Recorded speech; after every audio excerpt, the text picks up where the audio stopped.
Yeah. It's like, I couldn't even feed my dog. I go, do I have him for dinner or do I get him a better home? And he'll get better. And so that happened. So If you had to give up your dog, that's how. oh yeah, well, he ate a lot. I was the next meal, believe me. That dog. Eventually, I bought him back and put him in the film, which made no sense because why you have a 200-pound dog in a pet shop? But who cares? It worked. And then so you go audition for a movie. You correct me where I'm wrong. They don't have a part for you. You're not right for it. But you mentioned this story you're working on, and Bob Charnoff, Erwin Winkler. They're like, oh, well, why don't you let's see that story, right? Right. And that's Rocky, and that they like, but they don't want you in it. Who are you? Exactly. Who the hell are you? Well, I can't say I blame them. Believe me. Acting has about a 96% or more guaranteed unemployment. And when you see all these things on Netflix, whatever, you're probably looking at maybe 350 actors that are working, seriously working in this country on a regular basis, and the rest, no. So where did I get off thinking that I could do this? But they offered you $360,000 for your script, and then they go put a movie star in it. Right. And you said what? I went home and said, you know, this is a crossroad. There's a few of them you have in your life. I guess when you get married, have a child, but this is a crossroad. I know I'm going to hate myself if I don't go all in, because I have nothing to lose. I really had sort of, wouldn't say I figured out living well below the poverty line. I mean, I made about $1,300 for the whole year that year. But I thought, you know, this is it. Because every character I played, it was always the thug, the thug, the thug. I said, why don't I write about a thug who's not a thug? Right. And make it, at least it's in the same ballpark. So I just risked it. Yeah, well, it's a lot of money to pass up. I would say that you did risk something. So, in a sense, this is where, to me, you become a little bit Rocky, because you bet on yourself. Right. When the common sense approach would be, no, don't bet on yourself. You sold the script, you made a lot of money. Now go do something else with all that money. Right. It's just that, you know, it's just that gut feeling, and I really believe the brain can get you into trouble sometimes. Your initial instinct, I wrote it for myself, I want to do it. If I don't, and someone else does it, and it turns out halfway decent, you're going to hate yourself. You're done. You're going to be a bitter man and then a bitter old man. So at least try. And if you fail, you fail. But at least you had the opportunity, which is, that's what the whole Rocky thing is based on. That's right. All right, so now here we are, it's 2020, in the middle of the pandemic. I realize it's 2021, I'm going back here. So it's 2020, you're in the middle of the pandemic. What motivated you to go back to Rocky IV? Because this is not a director's cut that has a couple of little changes designed for the studio to just hype up and release another movie. You have, in many ways, transformed this film. Oh, thank you. I just felt that because of COVID, I was working on a film called Samaritan, and they shut down literally for a year. I thought, what am I going to do with myself? Writing is really challenging. I started to write something, and I thought, you know, why don't I recut a film? Rocky was the most popular. I thought that would be the easiest one to get past MGM saying, you know, won't be a black hole money pit. I think this will work. But more importantly, I knew that film was flawed in a way that I was very taken by the times. Star filters, smoke, backlit. It was a very 80s film, very MTV-ish, a lot of montage, where the other Rockies, there were more things played out. And I thought, and then the robot. I went to a pizza parlor, and a robot started talking to me. I go, that's got to be in the movie. And I'm going, why is this in the movie? You know what I mean? I came to my senses. Anyway. So my take from watching your director's cut of Rocky IV was that what happened in this new version is that there is so much humanity added. And I don't know that I would have said instinctively that it was missing originally, but there is definitely more of it. More from you, more from Apollo, more from Adrian, more from Dolph Lundgren. Yeah, exactly right. And that's the big problem. I think as you get older, you're very enthusiastic when you're young, and you're firing on every cylinder. But what you don't have is life experience, and also you learn tolerance, and you learn all about the different ambiguities of this crazy life we live.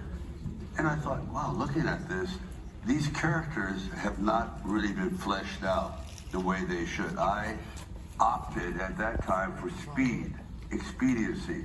I don't want the audience to get bored. So I was always thinking one step ahead, I didn't want to see that. Then I go, but that's what it's all about. These little moments make the big moment. The fine strokes on the painting make the masterpiece, not the big strokes. See what I mean? So that's how I was approaching it. And I thought, okay, I've got some footage in this.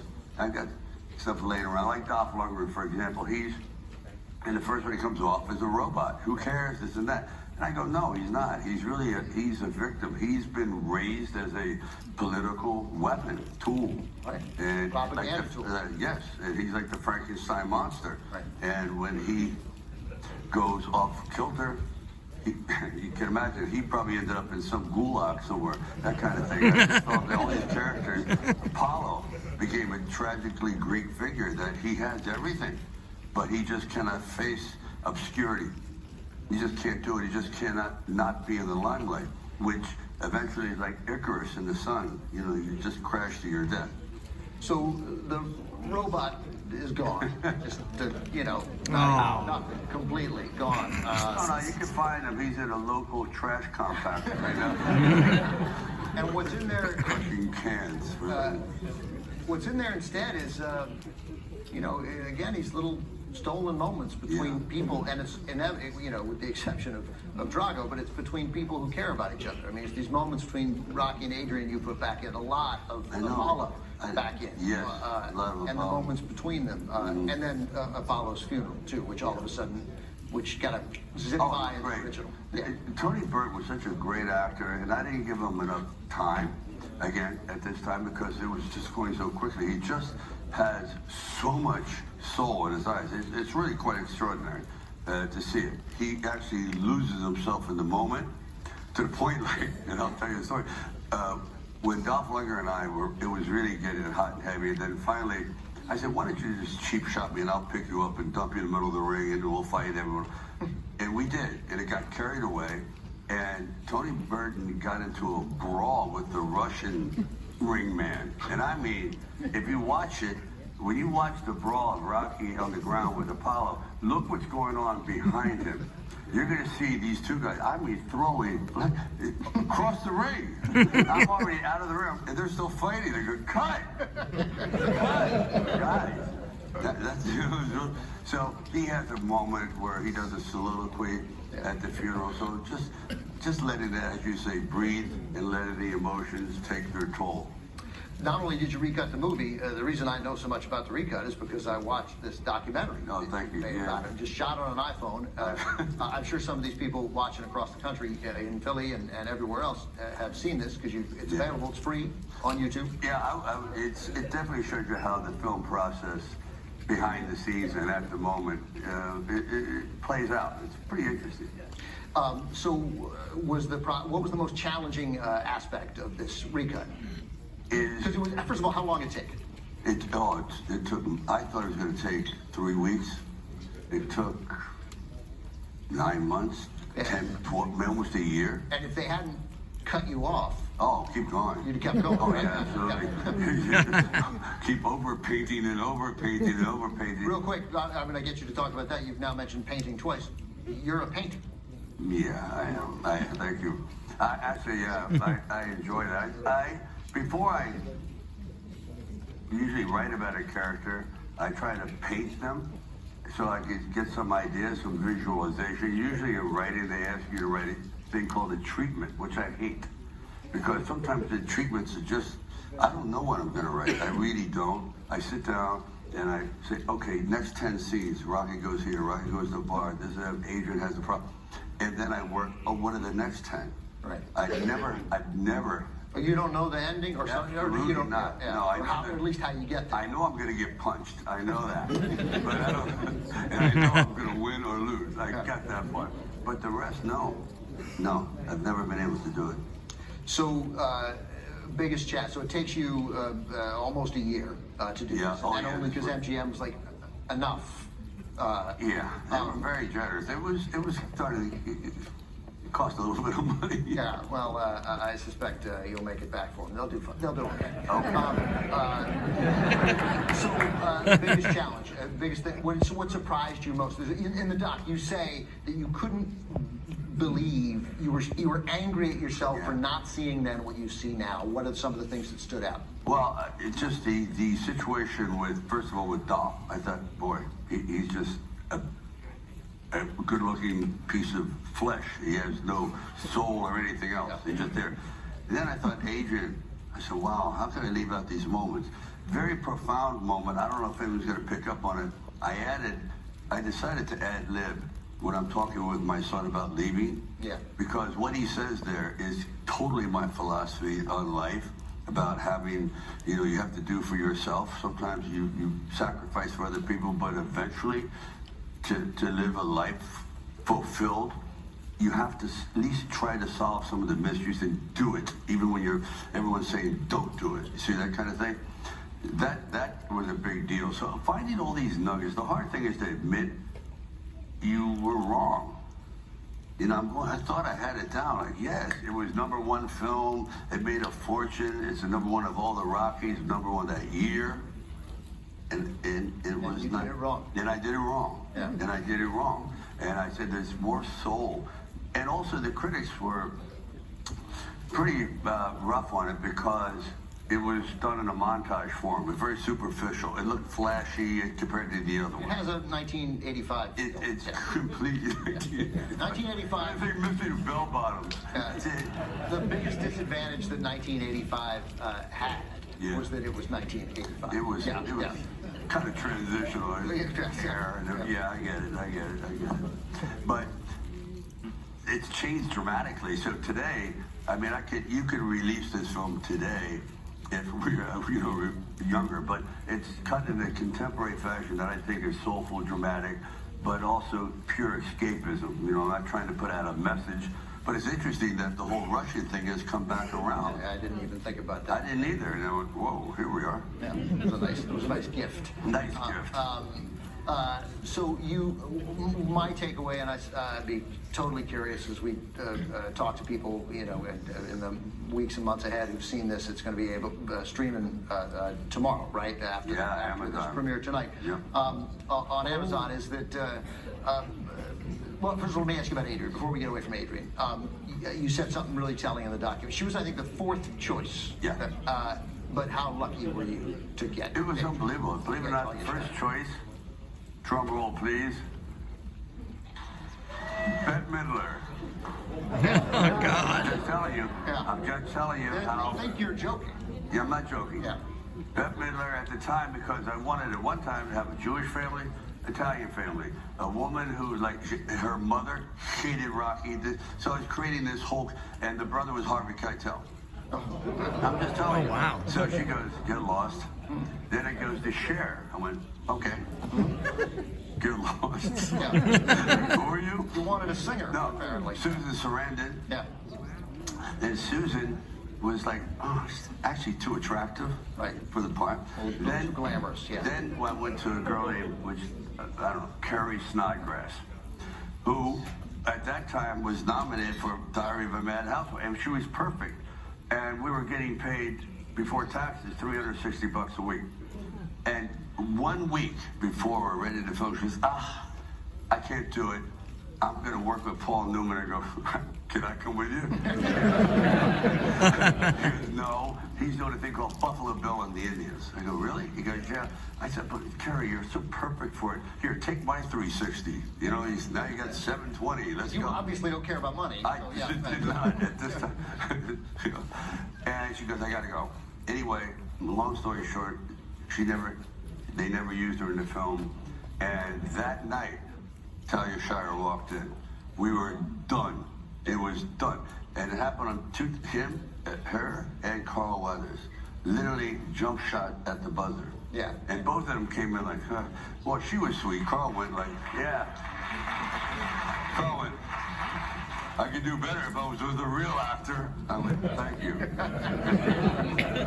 Well, in the documentary, you get him back because you say something stunning, I think, to Rocky fans in the documentary, that you wish you had not killed Apollo. I do. I do. I don't, yeah, I mean, in some ways, yeah, it totally works. But in others, as a writer, you just lost a major voice.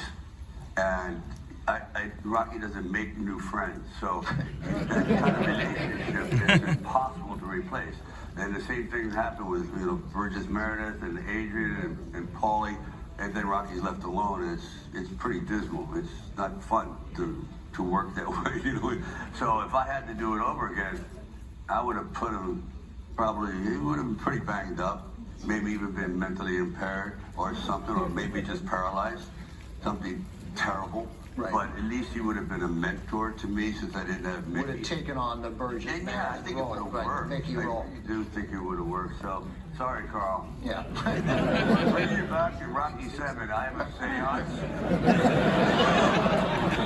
Well, we're going to talk about the future of Rocky 2, but I did want to, because what struck me, what I was getting at before I jumped over to Talia, was that, so this is 1985, but as I watched this, your director's cut, I thought, man, this is the guy who directed Rocky Balboa. Like this, as you turned this big Cold War story into a smaller film. I mean, it's still got, they're still draping the flag, and yeah. Because that's my favorite. Rocky Balboa is your favorite? Yeah. I love it. Because, guys, you do something that is absolutely insane. Rocky 5 didn't work, and I come back 16 years later. Now I'm like 60, 61 years old, and go, I'd like to do one more Rocky. He goes, the last one was a bomb 16 years ago. The entire generation has grown up, has no idea who Rocky is. I know, but I think I have a decent story. He goes, never. And, studios are going over our dead bodies, not MGM. Yeah. But at the time, there was other studio people and say no, and then no one was on board. It was called Olden Gloves, and to be a pallbearer and things like. Oh, it was brutal. It was brutal, and that again gets back into don't quit. I know there's a story there about grief and pain and loss, and the only way Rocky can express it is in the ring.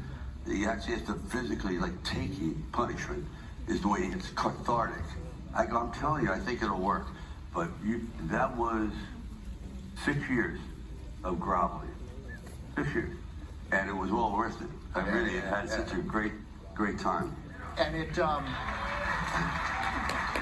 and everybody, all those studio people who didn't think you should make it, I mean, it wildly exceeded expectations. Well, I must admit, it was 4 generations of studio people, it went through a lot of I'm serious. It's a long time ago, and that person is back. I think he was a fellow from Las Vegas. He wasn't really even, shouldn't have been running a studio at the time. But I'm glad that it all came together, and they saw it this way, and then now we moved on to Creed and everything else, so it's all good. You say, Creed. We can have a little round of applause for Creed. So regarding directing, the last movie you directed was The Expendables, is that right? Yeah. Yeah, so you say in the doc that one thing that angers you, frustrates you at least, but you recognize that you are a better filmmaker now, and you're not a filmmaker anymore. That's right. Hey, I could have been champ, except you're too old. I go, what? Yeah, you should have done it when you... I mean, I get it. I know how old you are, but you don't... I got news for you. You don't seem that old. Wow. Would you... are you done directing? Would you consider it? I would consider it. I wouldn't mind even co-directing with a younger guy. I mean, I find it sometimes being away,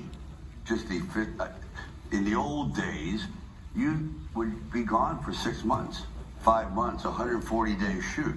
Yeah. Today, maybe it's a 50-day shoot. You go, whoa, 50 days. I mean, give you an idea, 150 days in the desert or someplace. Yeah. And so I don't know, there's a lot of good directors out there. I don't know if anyone's good, but I would do a series. In other words, Well, let me wrap up because we got to go, but I'll wrap up with this. Right. A series, that's an interesting idea Yeah. because one of the ideas floating around is that maybe there's a Rocky prequel and maybe it's not a feature film, but maybe it's a television series. yeah, that's right. Yeah. Thank you. Everyone watching would see it. Every single person across the country would check that out. The most tumultuous decade I think anyone's ever lived through was the 60s. That's where you had assassination, you had war, you had Vietnam. It was unbelievable. Politically, everything, fashion, you name it. Bob Dylan, music, the Beatles, it was just crazy. And to set these guys back there, you know, Rocky at 16, Adrian 15, Paulie, whatever, and how they became who they were, and that whole, I think it'd be wonderful. I think it's kind of like, there's obviously, it's a lot of humor to it, because, you know, you have the guy's been thrown out of every school in Philly, is in love with this girl who wants nothing to do with him because she's dead. It's that whole sort of thing. He meets Apollo Creed when he's 18 years old. He's coming through town in the Golden Gloves. This guy's unbelievable. So you start to meet Mickey. He's like 29 years old, 30 years old at the time. Can you imagine? Yeah. How you doing? Because, nah, you can't talk like that at 29. So I just want to. So this is not some small little idea that just occurred to you. You No. fleshed this out by No, I definitely did the first part of it. And the thing is, you know, I just believe that a lot of people, like even like with Cobra Kai and the Karate Kid, there is an interest in those kind of characters that they can prevail. They can go on. Now, obviously, they went into the present. Yeah. But we couldn't do that. But to go back into the past, when the music is different, the look is different, it's almost like American Graffiti time. I think it could be very charming. I don't think there's any question. I could be wrong, but my gut feeling is it could be When it charming. comes to Rocky, you seem to have a sense of what works. Yeah. This director's cut is wonderful. Thank you very much. Congratulations on it. The documentary people should check out. I know they will. Yeah, It's please available do. on Good. YouTube. And thank you to Philadelphia for hosting this wonderful event. Beautiful. Yeah. Ladies and gentlemen, Sylvester Stallone, thanks for coming tonight. Yeah!